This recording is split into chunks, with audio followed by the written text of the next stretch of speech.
La question du rôle des industriels dans le changement est fondamentale.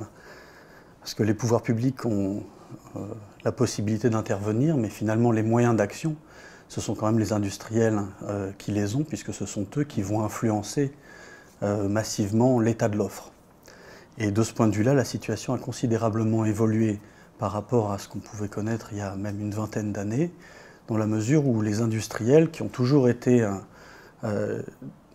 intéressés aussi par fournir une bonne alimentation, puisque c'est leur métier, c'est aussi leur motivation première, mais ils sont pris dans un système de production et de concurrence qui les amène à essayer d'abord de vendre plus pour maintenir des profits.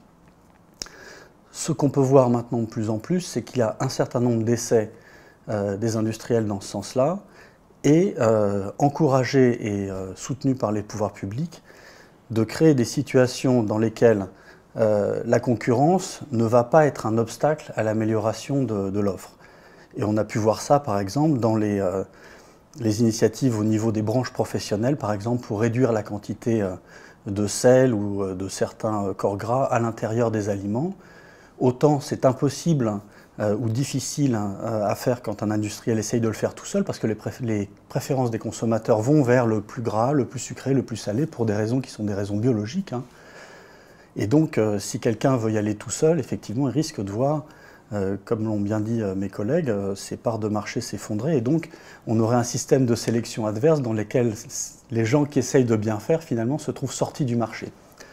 Et on peut revenir en arrière dans ces domaines-là s'il y a une action concertée des différents concurrents pour changer les règles du jeu. Et de ce point de vue-là, le rôle de l'État est absolument fondamental parce qu'il sert d'arbitre et faire en sorte que personne je dirais, ne joue pas le jeu qui est le jeu positif qui bénéficie à tout le monde. Donc la situation progresse. Et il y a aussi une meilleure conscience de la complexité du problème par les pouvoirs publics qui cherchent de plus en plus à s'appuyer sur les acteurs plutôt que d'essayer de les contraindre. Et je pense que cette idée de convaincre les gens de participer au processus est bien meilleure que la politique qui consisterait à dire les acteurs ne savent pas et donc on va leur imposer les bonnes solutions. Les solutions qui sont les solutions construites avec les partenaires, avec les parties prenantes, sont des solutions qui sont beaucoup plus stables.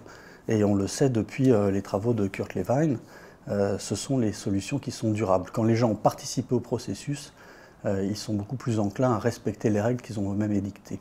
Alors pour qu'un changement de comportement soit durable, il faut qu'il soit facile. Les gens, vous et moi, ont tendance à aller au plus simple et au plus facile, et c'est une mesure de l'efficacité d'un comportement que sa facilité. Par conséquent, les comportements qui sont durables sont, comme j'ai essayé de l'expliquer, ceux qui sont à l'intersection de ce qui est permis à la fois par l'environnement, par les représentations et par les règles sociales qui sont apportées par les institutions. Donc on peut faire beaucoup de choses à condition de respecter la compatibilité avec ce qui est prescrit ou rendu possible par ces trois couches. Les comportements peuvent changer, ils sont très plastiques, comme l'a montré l'évolution historique. Nous mangeons d'une manière très différente de la manière dont nous mangions il y a un siècle ou même moins.